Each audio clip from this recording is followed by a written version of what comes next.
Comrade হেনা দাসের ১০০তম জন্মবার্ষিকীর অনুষ্ঠান ১৯২৪ সাল থেকে ২০০৯ এই ৮৫ বছর উনি জীবিত ছিলেন। এবং আমি যেভাবে ওনার জীবনের সময়টাকে দেখি, ওনার জন্মের আগেই ১৯১৭ সালের রুশ সমাজতান্ত্রিক বিপ্লব হয়ে গিয়েছিল।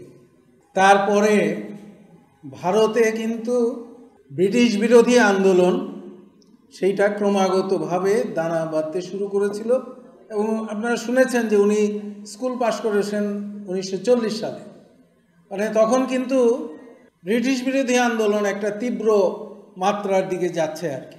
এরপরে দ্বিতীয় বিশ্ব মহাযুদ্ধ শুরু হয় এবং দ্বিতীয় বিশ্ব মহাযুদ্ধের এক পর্যায়ে হিটলার রাশিয়া আক্রমণ করে এবং রাশিয়া দখল করার প্রায় মস্কো শহরের উপকণ্ঠে তাদের বাহিনী চলে গিয়েছিল। পরে যখন দ্বিতীয় ফ্রন্ট উন্মুক্ত করা হয়, তখন ব্রিটেন এবং আমেরিকা তারা রাশিয়ার সাথে যুক্ত হয়ে হিটলারের বিরুদ্ধে লড়াইয়ে নামে আর কি। এটা বললাম এই জন্য যে ওই সময়েই এইখানে কিন্তু সুভাষচন্দ্র বোস উনিও ব্রিটিশ বিরোধী আন্দোলনে আজাদ হিন্দ ফৌজ গঠন করে ব্রিটিশকে উৎখাত করার জন্য জার্মানির সহায়তার চেষ্টা করছেন।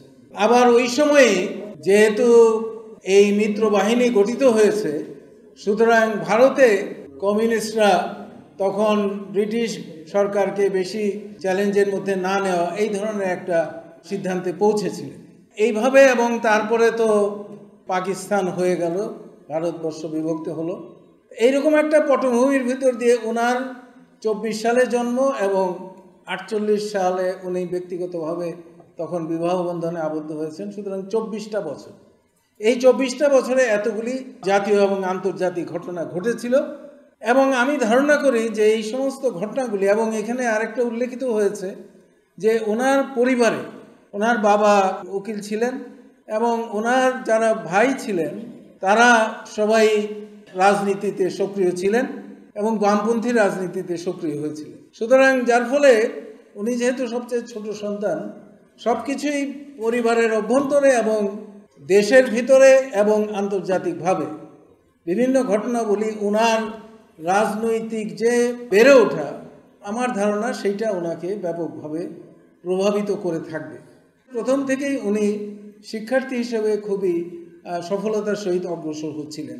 এরকম একজন প্রতিভাবান ব্যক্তি।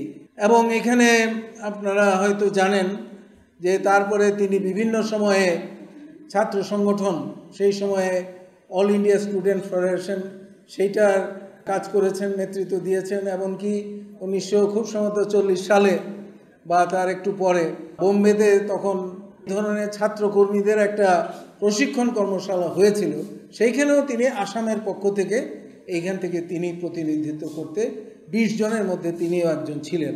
এইরকম একটা আমি একটু পটভূমিটা বললাম এই কারণে যে এইগুলি কিন্তু তখনকার ব্রিটিশ বিরোধী আন্দোলন অনেক বেশি জোরালো হয়েছিল এবং একই সময়ে আপনার তেভাগা আন্দোলন হচ্ছিল, তেলেঙ্গানায় কৃষকদের আন্দোলন হচ্ছিল এবং এইদিকে টঙ্ক আন্দোলন এবং রানকার আন্দোলন, এই সমস্ত কিছু অর্থাৎ শ্রেণী আন্দোলন তখন কিন্তু ওই সময়টাতেই ব্যাপকভাবে অগ্রসর হয়েছিল, সক্রিয় হয়েছিল। সুতরাং ওই ধরনের একটা পার্সপেক্টিভে, ওই ধরনের একটা পটভূমিতে কিন্তু আমরা আমাদের হেনা দাসকে তরুণ অবস্থায় দেখতে পাই আর কি। এবং সেইখানে একদিকে যেমন তার লেখাপড়া চলছে, সেইটাতে কোনো ঘাটতি নেই, আবার অন্যদিকে এই ধরনের শ্রেণী আন্দোলনগুলিতে তার অংশগ্রহণ। সুতরাং এবং ব্রিটিশ বিরোধী আন্দোলন, জাতীয়তাবাদী আন্দোলন, উপনিবেশবাদ বিরোধী আন্দোলন, সেইটাতে অংশগ্রহণ, এইটা একটা একটা ব্যক্তিত্বের যেভাবে উন্মেষ বা বহিঃপ্রকাশ তরুণ অবস্থায়, এবং একজন নারী, এবং আমাদের একটা এখন পর্যন্ত আমাদের একটা পিতৃতান্ত্রিক সমাজ, সেইখানে বাড়ি থেকে বের হয়ে এই ধরনের আন্দোলনের প্রক্রিয়াতে অংশগ্রহণ করা, এক পর্যায়ে তো লেখাপড়া ছেড়েই দিয়েছিলেন। পরে অবশ্যই এখানে আপনারা জেনেছেন যে তিনি পরে বিশ্ববিদ্যালয়ে অতিক্রম করেছেন। এবং একই সময়ে এখানে তখন আমরা দেখেছি যে ভারতের কমিউনিস্ট পার্টি যে সিদ্ধান্ত নিয়েছিল রণদ্বীপের লাইন যেটা আমরা বলি, এবং সেইখানে সশস্ত্র সংগ্রামে ঝাঁপিয়ে পড়া। এবং সেই জন্য যেমন তেলেঙ্গানায় সশস্ত্র আন্দোলন হয়েছিল, তেমনি এইখানে পূর্ববঙ্গের টঙ্ক আন্দোলনেও সশস্ত্র আন্দোলনে রূপান্তরিত হয়েছিল। এবং এই সমস্ত কিছুর ভিতরে আমাদের যিনি নেত্রী বা কমরেড হেনা দাস, তিনি তখন তরুণ অবস্থায় অগ্রসর হচ্ছিলেন।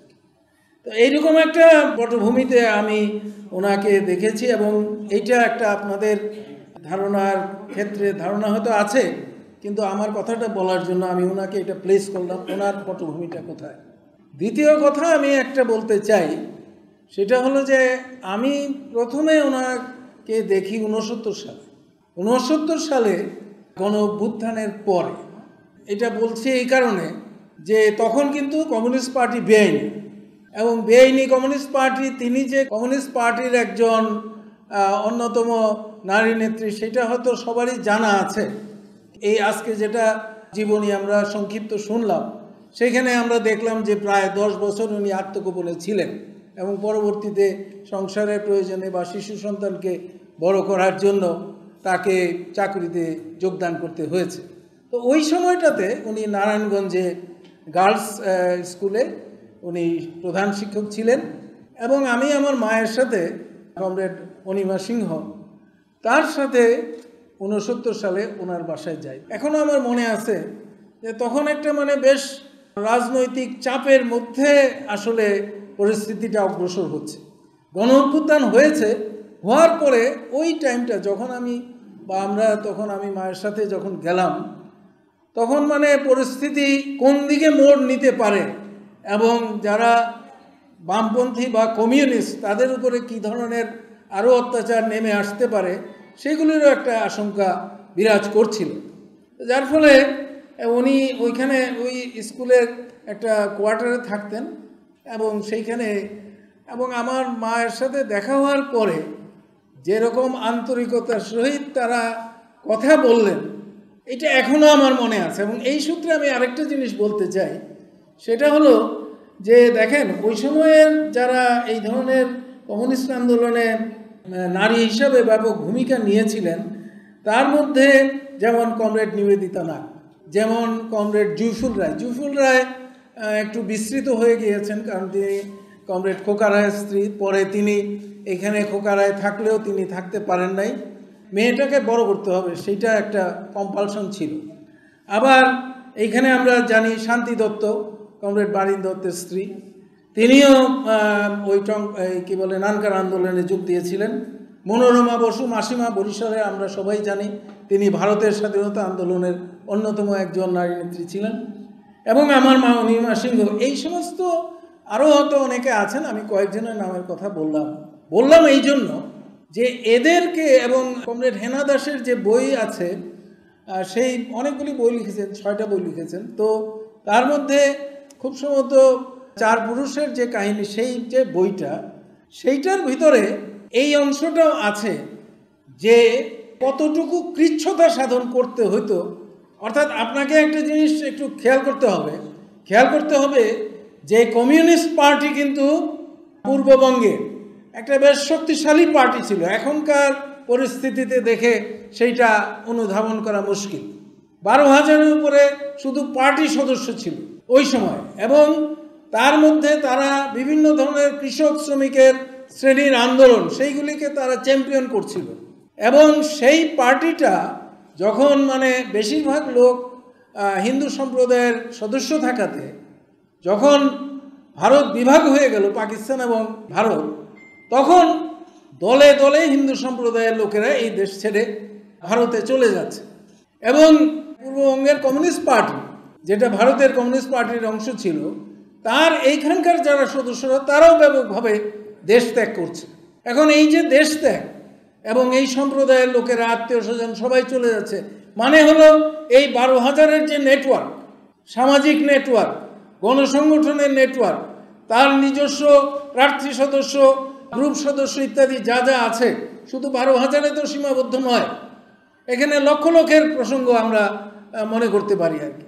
তারা এইখান থেকে চলে যাচ্ছে, এবং এইখানে একটা অসহায় পরিস্থিতির সৃষ্টি হয়েছে। কারণ পাকিস্তান ধর্মভিত্তিক রাষ্ট্র, সেই ধর্মভিত্তিক রাষ্ট্রে বাঙালি মুসলিমদের একটা আলাদা উদ্দীপনা যে এখন আমাদের একটা রাষ্ট্র পেয়েছি, সুতরাং সেই রাষ্ট্রে আমরা আমাদের অধিকার, এতদিন হিন্দুদের নির্যাতনে ছিলাম, অত্যাচারে ছিলাম, শোষণে ছিলাম, জমিদারদের শোষণে ছিলাম, এইবার আমরা স্বাধীন হয়ে গেছি। এইরকম একটা পটভূমিতে মানে কমিউনিস্ট পার্টি তো ইয়ে আজাদি ঝুটা হয়, লাখো ইনসান ভুকা হয়, এই স্লোগান তো ছিল এবং ব্যাপকভাবে লোক চলে যাওয়াতে তার একটা শূন্যতা সৃষ্টি হয়েছিল। সেই পটভূমিতে কমরেড হেনা দাসের মতো যারা, আমি যতটুকু মনে করতে পারি 400 থেকে 450 মতো পার্টির সদস্য এই অঞ্চলে থেকে গিয়েছিলেন, তার মধ্যে কমরেড হেনা দাস। এবং এখানে একদম মানে ওই যে ওনার জীবনী যেটা পড়লো যে বুলুদি অর্থাৎ ওনার বড় মেয়ে, তার জন্ম হয়েছে 52 সালে এবং তাকে কিভাবে লালন পালন করবে, কোথায় থাকবে, হুলিয়া মানে কমিউনিস্ট পার্টি নিষিদ্ধ এবং এখানে কোনো আয় নেই, তারপরেও দাঁত কামড়ে এইখানে পড়ে থাকা, এই ধরনের মানুষরা তো ছিল। তারা তো এইভাবে জীবনটাকে দেখেছে যে ডু অর ডাই, অর্থাৎ মানে আমাদের লড়াই মেহনতি শ্রেণীর লড়াই, আমাদের লড়াই সমাজতন্ত্রের লড়াই, আমাদের লড়াই পুঁজিবাদের বিরুদ্ধে লড়াই, এবং সেই লড়াই শেষ হয় নাই, সেই লড়াই চলছে এবং সেইটার জন্য আমরা আমাদের নিজেদেরকে বিলিয়ে দিব। এই যে তাদের ভিতরে প্রতিজ্ঞা, প্রতিশ্রুতি, অঙ্গীকার, এবং আমি যাদের নাম বললাম তাদের জীবনে এত বেশি কৃচ্ছতা। কমরেড হেনা দাসের বইতে আপনারা দেখবেন লেখা আছে যে শাড়ি 2 পাল্লা করে পরতে হতো কারণ পেটিকোট ছিল। এরকম একটা খাওয়া জুটতো কি জুটতো না, এরকম একটা পরিস্থিতি। এখানে উল্লেখ করেছে একটা লাইন যে কমিউনিস্ট পার্টির পরিস্থিতি ভালো ছিল না। হ্যাঁ, ভালো তো আমি খুব বেশি কোনো সময় ছিল এটা দেখি না, তো ভালো ছিল তো তখন একদমই খারাপ অবস্থা। মানে সেইগুলিকে মোকাবেলা করে তো এই সমস্ত মানুষেরা, আমি বলবো মহামানুষের, তারা এই দেশে তার আদর্শের প্রতি তার যে অঙ্গীকার, সেইটার কারণে তো তারা এইখানে থেকে গিয়েছে। তা না হলে ওনাদের এখানে না থেকে আপনার ধরেন পশ্চিমবঙ্গে গেলে হয়তো ধারণা করি যে মন্ত্রীও হতে পারতো, পার্লামেন্ট মেম্বারও হতে পারতো, অনেক কিছুই হতে পারতো, কিন্তু সেটা না করে এখানে থেকে যাওয়া। সুতরাং এইটা আরেকটা তার জীবনের আরেকটা ব্যক্তিগত দুঃখের অংশ একটু বলি, যেটা আমি নিজে দেখেছি। রোহিণী দাস, কমরেড রোহিণী দাস 1965 সাল থেকে অসুস্থ এবং তিনি 87 সালে মারা গেছে। তা আপনি কমরেড হেনা দাসের জীবন দেখেন, এইখানে এসে 61 সাল থেকে, তার আগেই এই ঢাকায় প্রথমে একটা স্কুলে কিছুদিন শিক্ষকতা করেছেন, তারপরে নারায়ণগঞ্জে 61 সাল থেকে, আর 65 সাল থেকে রোহিণী দাস যতদিন বেঁচে ছিলেন ততদিন অসুস্থ। আমি নিজে দেখেছি এবং খুবই অসুস্থ, ওনাকে বারে হাসপাতালে ভর্তি করতে হবে।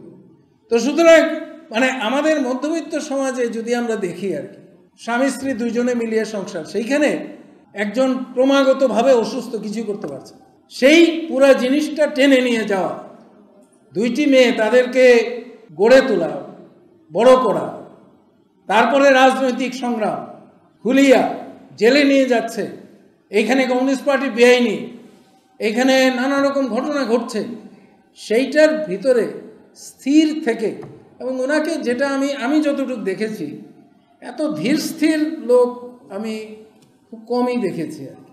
তো এইটা গেল এইটা সম্পর্কে। আর একটা জিনিস হলো কি, আমাদের এখানে আমাদের জীবনে এই পার্টিতে একবার তো পার্টি ধরেন বাকশালের সময় পার্টি, যদিও পার্টি পরে বলেছে যে তারা নিজেদেরকে বিলুপ্ত করে নাই, কিন্তু সেই সময় বাকশালে তো আমাদের পার্টি যোগদান করেছিল, এটাও সত্য। এখন সেই সময়ে একটা ঘটনা চলেছে, আমাদের পার্টির সংগঠন ইত্যাদি বেশ ধাক্কা খেয়েছে। আবার 93 সালে আমরা এসে দেখলাম, অর্থাৎ 91 সালে থেকেই, কিন্তু তার আগে থেকেই 91 সালের যে কংগ্রেস হয়েছিল, সেই কংগ্রেস থেকেই আমাদের এখানে পার্টির ভিতরে একটা বিরাট অনৈক্য, এবং সেইটা আমরা দেখলাম 93 সালে আপনার পার্টির বিভক্তি ঘটলো, এবং আমরা যারা এই পার্টিতে রয়ে গিয়েছিলাম আমাদেরকে সেইটা খুবই একটা কঠিন সংগ্রামের ভিতর দিয়ে আমাদের পার্টি রক্ষার কাজটা করতে হয়েছিল।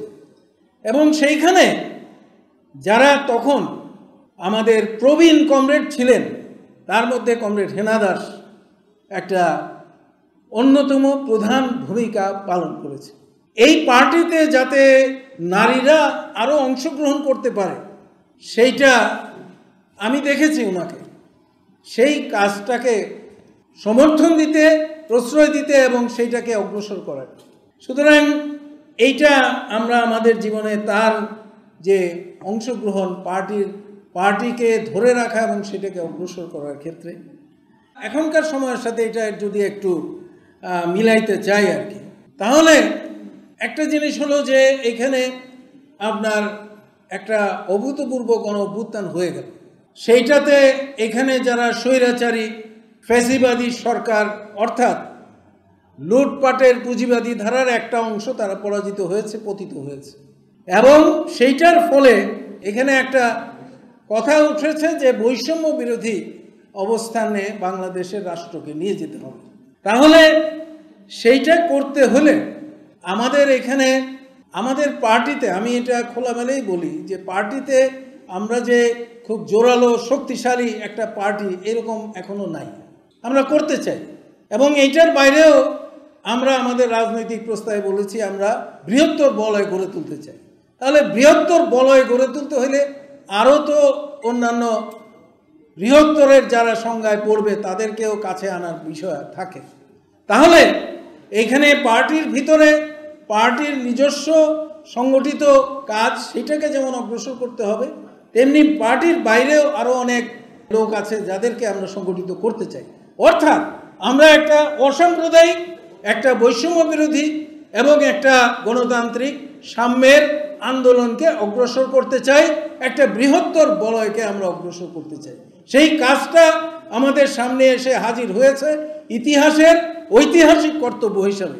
সেই কাজটা আমাদের শ্রেণী আন্দোলন এবং বৃহত্তর বলয় গঠন করার ভিতর দিয়ে আমাদেরকে অগ্রসর করতে হবে। সেইটাই এই সময়কার দায়িত্ব। এবং কমরেড হেনা দাসদের সময়ে তারা যেভাবে তাদের উপরে ন্যস্ত ঐতিহাসিক দায়িত্ব পালন করেছিলেন, শ্রমিক কৃষকের আন্দোলন করেছিলেন, মুক্তিযুদ্ধ করেছিলেন এবং শ্রেণী পেশার আন্দোলনকে যেভাবে অগ্রসর করেছিলেন, এখনকার সময়ে আমাদের সামনে এই কাজটি এসে দাঁড়িয়েছে। সেইটা আমাদেরকে সব কিছু ভুলে গিয়ে সেইটাকে আমরা জোরালোভাবে আমরা যাতে অগ্রসর করতে পারি, সেইটাই আমাদের কমরেড হেনা দাসের জীবনী আলোচনা, ১৭তম জন্মবার্ষিকী আলোচনায় সেটি আমাদের মূল আমাদের দিক থেকে গ্রহণ করার বিষয়। এবং এই কথা বলে আমি এই কথা বলতে শেষ করতে চাই যে আমরা পুঁজিবাদ উচ্ছেদ করতে চাই, মুক্ত মানুষের মুক্ত সমাজ কায়েম করতে চাই এবং তাহলেই কমরেড হেনা দাসের স্বপ্নের বাস্তবায়ন হবে। কমরেড হেনা দাস চিরঞ্জীব, তাকে লাল সালাম।